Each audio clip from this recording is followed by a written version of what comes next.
जय हिंद दोस्तों, त्यागी trading tips में आपका स्वागत है। दोस्तों, इस वीडियो के अंदर हम बात करने वाले हैं 4 कंपनी के बारे में। पहला IDFC first bank, yes bank, IRFC, IREDA. इन कंपनी के बारे में यहाँ पर बात होने वाली है। हर किसी को अपने शेयर के अलावा सारे शेयर अच्छे लगते हैं। वो शेयर काफी अच्छा लगता है जिसके अंदर ग्रीन चल रहा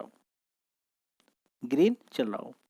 सिचुएशन ऐसी ही थी। ज्यादातर लोगों का पोर्टफोलियो, किसी का 10%, किसी का 20%, अच्छा खासा किसी का 40% ग्रीन में।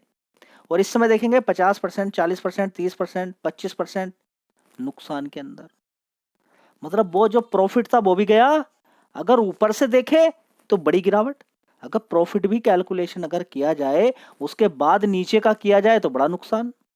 सोचिए ना, किसी का 40,000 का प्रॉफिट था पोर्टफोलियो के अंदर, आज 40,000 का नुकसान है पोर्टफोलियो के अंदर, तो टोटल मिला के उसको तो 80,000 का नुकसान देखने को मिल रहा है ना। समझ बताइए तो कैसा लगेगा उसको स्टॉक मार्केट के अंदर कि भाई बेकार है स्टॉक मार्केट में। तो लेकिन हर चीज से देखिए, अगर आप अपने अलग से नियम बनाते हैं, मार्केट जैसा है वैसे ही आपको काम करना पड़ेगा। अब अगर कोई शेयर है, वो 50 रुपए का है, 60 रुपए का है, वो नीचे से 30-40% ऊपर जाता है, फिर नीचे गिरता है, फिर 30-40% ऊपर जाता है, फिर नीचे गिरता है। आप कहेंगे ये गलत करा, ऊपर भागता चला जाए और 500 रुपए पहुंच जाए। या तो उस शेयर को हिलाने की आपकी ताकत हो, सोचने के लिए आप कुछ भी सोच सकते हैं। लेकिन ज्यादातर केस में अगर कोई शेयर बहुत ज्यादा भाग जाता है, अच्छी खासी तेजी उसके अंदर बन जाती है, और मजबूत शेयर है, और काफी समय से एक ही लाइन के अंदर ऊपर नीचे होता रहता है, जैसे कि एचडीएफसी बैंक की बात करें, तो वहां पर ना तो ज्यादा आप एक्सपेक्टेशन कर सकते हैं बहुत ज्यादा ऊपर जाएगा, और ना ही ये एक्सपेक्टेशन करनी चाहिए कि बहुत ज्यादा नीचे गिरेगा। बस ऐसे ही आपको काम करना पड़ेगा और जिंदगी भर कमाते रहिए।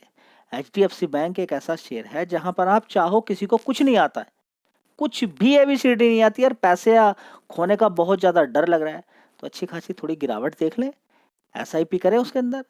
आने वाले टाइम में आप जैसे ही सैलरी आती रहेगी, थोड़ा थोड़ा खरीदते रहेंगे, एक किसी भी दिन अच्छी खासी जंप रैली दिखाई देगी 150 रुपए की, और आपका अच्छा खासा पैसा बन जाएगा। कहीं दूसरी जगह जाने की आवश्यकता ही नहीं पड़ेगी। इसी तरह से आईसीआईसीआई बैंक की बात करें, टीसीएस, इन्फोसिस की बात करें, बीच बीच में गिरावटें होती रहती हैं, फिर तेजी बनती रहती है। लार्सन एंड टुब्रो बढ़िया शेयर है। जिसको कुछ नहीं आता, मैं उनको बता रहा हूँ, जिनको बहुत ज्यादा डर लगता है। और कुछ शेयर ऐसे भी हैं जो आप भगाने की कोशिश कर रहे हैं, नहीं भाग रहे हैं। आपके भगाने से कैसे कोई भाग सकता है।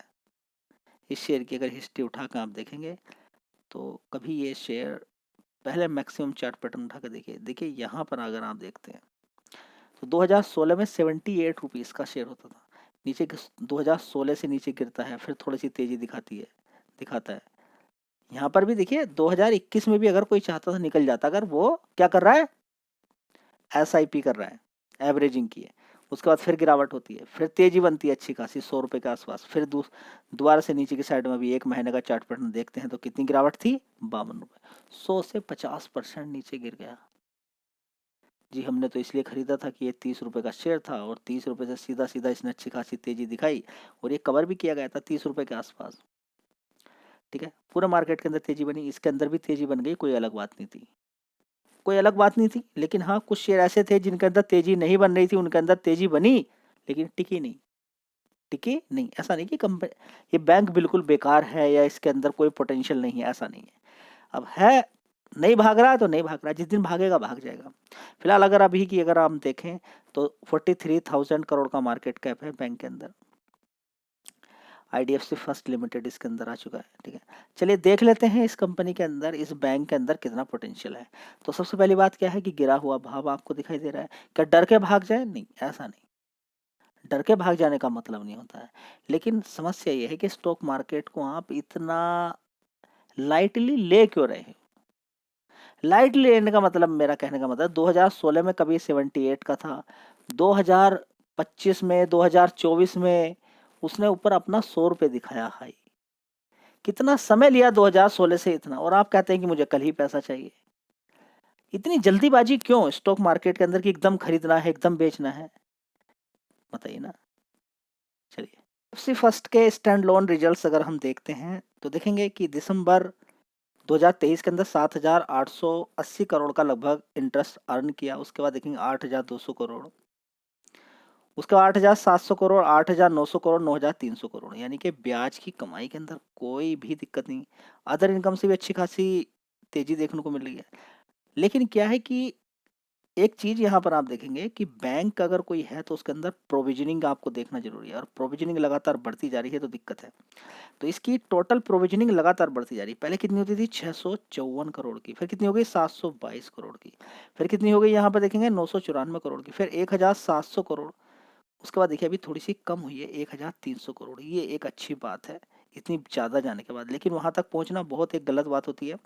यहाँ पर दिक्कत परेशानी क्या है कि बैंक के अंदर प्रॉफिट देखिए कितना शानदार शानदार, 724 करोड़ का, कितना कितना 724 करोड़। उसके बाद देखिए 680 करोड़, फिर गिर जाता है प्रॉफिट 200 करोड़, 339 करोड़। बस यही बड़ी दिक्कत है कि प्रॉफिट गिर गया। प्रॉफिट के गिरने का भी कारण है कि प्रोविजनिंग करनी पड़ रही है। प्रोविजनिंग करने का कारण क्या है कि एनपीए बढ़ रहा है। कितना हो गया एनपीए? नेट एनपीए पहले देख लीजिए, 0.48% था, कितना हो गया? 0.52% हो गया। इसी तरह से नेट ग्रोस एनपीए भी देखेंगे, 0.192% था, 1.92%, कितना हो गया? 1.94%। बस यही है जिसकी वजह से गिरावट है। Net NPA, NPA, gross NPA के अंदर जैसे ही कमी आएगी शेयर के अंदर जंप देखने को मिल जाएगा। लेकिन देखना यह है कि ये 1.94% या फिर नेट एनपीए जो कि आधा % के बराबर है, ये नॉर्मली रहता ही है इतना, तो इतना कोई शॉकिंग वाली बात नहीं है। और ये नहीं कह सकते कि बिल्कुल खराब रिजल्ट्स यहाँ पर है, इससे ऊपर बढ़ना नहीं चाहिए। हाँ, गिरा हुआ भाव मिला है, देख सकते हैं आप। चलिए, फिर है यस बैंक। यस बैंक की अगर बात करते हैं, 17 रुपए का भाव है। सबसे पहले अगर देखना आपका मन है कि आपको लग रहा है कि 170 रुपए जाएगा, 100 रुपए, 200, 500 रुपए जाएगा, तो 70 रुपए के अकॉर्डिंग, 17 रुपए के अकॉर्डिंग अगर आप कैलकुलेशन करते हैं तो गलत हो जाएगी आपकी। इसके साथ आपको मार्केट कैप देखना होता है। क्या? मार्केट कैप, तब बात बनेगी। ये प्राइस एक बार को आप थोड़ा सा देख लीजिए, लेकिन मार्केट कैप पहले देखना जरूरी है, क्योंकि यही बढ़ेगा जब शेयर आगे भागेगा। तो पॉसिबल नहीं है कि यहाँ से 5 लाख करोड़ का मार्केट अभी हाल फिलहाल में हो जाए। आने वाले फ्यूचर के अंदर कुछ भी हो सकता है। फिलहाल देखिए 53,000 करोड़ का मार्केट कैप है इसका। छोटा बैंक नहीं है एकदम, अगर किसी को लगता है कि 70 रुपए के अकॉर्डिंग हम कैलकुलेशन कर लें। लेकिन हाँ, जो इसने हाई बनाया था वो आने वाले टाइम में टूट सकता है। यानी कि जो 32 रुपए का इसने हाई मारा था वो आने वाले टाइम में टूट सकता है। तो सबसे पहले बस 32-30 रुपए तक ही आप इसको सीमित रखें, लिमिट रखें। देखिए 70 रुपए से अगर 22-23 रुपए मार देता तब भी अच्छा परसेंटेज वाइज में पैसा बन जाएगा। ठीक है, चलिए, तो इसके फंडामेंटल की बात करें, ठीक है, कोई दिक्कत परेशानी नहीं है, फंडामेंटल ओके ही है। लेकिन मार्केट कैप के अकॉर्डिंग आप एकदम से ही कैलकुलेशन मत कर लीजिएगा। जैसे कि लोग वोडाफोन आइडिया को देखते हैं, वोडाफोन आइडिया का 7-8 रुपए का प्राइस देख के लोग परेशान हो जाते हैं। वोडाफोन आइडिया के साथ आपको क्या क्या चीज़ें देखनी है? एयरटेल को। वोडाफोन आइडिया के साथ आपको क्या देखना है? जियो को देखना। अभी वोडाफोन आइडिया के अंदर सरकार 50% से ज़्यादा की होल्डिंग लेकर आने वाली है, ऐसा जो आप न्यूज़ वगैरह में देख रहे हैं। ठीक है, हाँ, वो एक बात अलग है, सरकार कंट्रोल अपना ले ले या फिर बीएसएनएल के अंदर उसको जोड़ दिया जाए, वो बात एक अलग है, सरकार को करना भी चाहिए। देखिए, प्राइवेट के हाथ में कुछ चीज़ें नहीं छोड़नी चाहिए। खासकर हर किसी के पास मोबाइल है और आप दुनिया को लुटवा रहे हो इतने महंगे महंगे रिचार्ज करवा के। ठीक है, तो बड़ी दिक्कत वाली है। जहाँ पर एक नीड बन जाए, वो चीज़ सुविधाजनक हो जाए, वहाँ पर महंगाई नहीं होनी चाहिए। देखिए, हर किसी के पास मोबाइल है और हर घर में 4-4 मोबाइल है। सरकार को इन सारी चीज़ों पे सोचना विचारना चाहिए। अब जियो को इतना बड़ा प्रॉफिट हो गया, क्यों भाई? कहीं कहीं पर प्रॉफिट नहीं लेना है, कहीं पर प्रॉफिट नहीं लेना है। कहीं कहीं पर प्रॉफिट लोगे बर्बादी हो जाएगी, देश गरीब हो जाएगा, बर्बाद हो जाएगा। टेलीकॉम सेक्टर के अंदर प्रॉफिट नहीं लेना है, कोई और दूसरे सेक्टर के अंदर लीजिए, क्योंकि ये नीड बन चुका है। जहां पर नीड बन चुका है, जरूरत बन चुका है, देश को आगे बढ़ाना है। मोबाइल से बहुत कुछ चीजें देखने को मिल रही हैं आजकल, नॉलेज वगैरह, लोग पढ़ाई करते हैं, क्लासेस लेते हैं, बहुत सारी चीजें इंटरनेट पर डिपेंडेंट हो चुकी हैं। तो उस चीज़ के बारे में सरकार को सोचना चाहिए। इवन के स्टूडेंट को तो फ्री देना चाहिए। जो बुजुर्ग लोग हैं, गरीब लोग हैं, उनको फ्री इंटरनेट मिलना चाहिए, मिलना चाहिए भाई। एक घर में 5-5 4-4 मोबाइल हैं। पहले तो मोबाइल की लत लगा दी आपने, अब हैं तो क्या करेगी भाई पब्लिक, बताइए? को सब चीज़ छोड़ के मोबाइल का ही रिचार्ज कराएगी। तो ये सारी चीज़ें देखनी है। और सारा प्रॉफिट कौन लेकर चला जाएगा जी? कौन? चलिए, मैं मानता हूँ कि रिचार्ज हो, ये सारा प्रॉफिट जाए किस पे? सरकार पे जाना चाहिए। सरकार में प्रॉफिट जाएगा तो सरकार कहीं ना कहीं इधर उधर से गेहूं लेके लोगों को राशन वगैरह में देगी, चले समझ में आता है। ये प्राइवेट लोगों के पास नहीं जाना चाहिए, समझिए। चलिए, लेकिन ये बात कौन समझेगा। फिलहाल तो यहाँ पर अगर आप देखें तो वोडाफोन आइडिया का मार्केट कैप छोटा नहीं है, मैं आपको दिखा देता हूँ। तो वोडाफोन आइडिया का भाव देखेंगे 7.18, ठीक है, 7 रुपये 18 पैसे का भाव, 77,000 करोड़ का मार्केट कैप है। तो किसी को लगता है कि 70 रुपये 50 रुपये 100 रुपये, रुकना पड़ेगा आपको, रुकना पड़ेगा। हाँ, नीचे बड़ी गिरावट हो जाती है, थोड़ा बहुत पैसा आपको चाहिए, रिस्क आप लेने वाले हो, ठीक है, थोड़ा बहुत पैसा लगा दिया, ठीक है, छोड़ दिया, ठीक है, ये बात आपके समझ में आनी चाहिए। अगली कंपनी है इरेडा। इरेडा की बात करें तो रिन्यूएबल एनर्जी वाली जितनी भी कंपनियां हैं उनको लोन प्रोवाइड कराती है। रिन्यूएबल एनर्जी के अलावा भी बहुत सारी कंपनियों को लोन प्रोवाइड कराती है। फिलहाल सबसे ज़्यादा रिन्यूएबल एनर्जी के अंदर कंपनी काम करती है, ठीक है। बहुत अच्छी बात है। 154 रुपये का भाव है। थोड़े दिनों पहले कितने का शेयर का भाव था नहीं मालूम जी, 310 रुपये का। जी ये क्या हो गया हमारे साथ, बस यही तो होता है। अगर आप नहीं संभलेंगे तो यही सारी चीज़ें देखने को मिलेगी। एक्चुअली में ये यहीं पर रहने वाला शेयर था, इससे कम या यहीं। आईपीओ के भाव का मालूम ही नहीं है। अगर आप बता सकें कमेंट में कि आईपीओ जब लिस्ट हुआ, आईपीओ के समय जब लिस्टिंग के लिए आप डालते हैं कि जब लिस्ट होगा शेयर आपको भाव मिलेगा, ठीक है, अलॉट किए जाएंगे शेयर, लिस्टिंग वाला प्राइस बता सकते हैं आप कितना था इसका? कमेंट बॉक्स में बताइएगा कितना भाव था, कितने पे ये खुला, ठीक है। चलिए बता देता हूँ मैं, खुला 50-55 के आसपास खुला था। 55 नीचे गिरने के बाद 55-60 से सीधा सीधा इसने शेयर ने तेजी दिखाई 300 रुपये तक, ठीक है। यहाँ पे देखिए 62 रुपये, ठीक है। उसके बाद सीधा सीधा तेजी दिखाई और लगभग 333% के रिटर्न बना कर दे दिए। 30 रुपये के अकॉर्डिंग अगर देखें तो 10 गुना पैसा कर दिया। अब आप कहेंगे नहीं, प्रॉफिट बुकिंग नहीं आनी चाहिए, बहुत अच्छी बात है। मतलब आप 30 रुपये पे खरीद के आप 60 रुपये 65 रुपये भी बेच देते हो। अगर किसी ने 60 रुपये पे खरीदा है वो 300 पे भी ना बेचे, बहुत बढ़िया, बहुत बढ़िया, ठीक है। तो ये छोटी छोटी चीजें हैं जो आपको देखना चाहिए। अब ऐसा नहीं कि बहुत छोटी कंपनी है ना, थोड़ी सी सही है। 41,000 करोड़ का मार्केट कैप कंपनी का है, तो थोड़ा सा ध्यान लगाना है। अच्छी खासी गिरावटों के बाद एसआईपी करनी होती है, क्योंकि जहां पर आप खरीद रहे हैं वहां से भी गिरावट हो सकती है, ठीक है। तो ये पॉइंट आपके समझ में आ रहे हैं जो मैं आपको समझाने की कोशिश कर रहा हूँ इन शेयर्स के थ्रू। दोस्तों अगली कंपनी आईआरएफसी।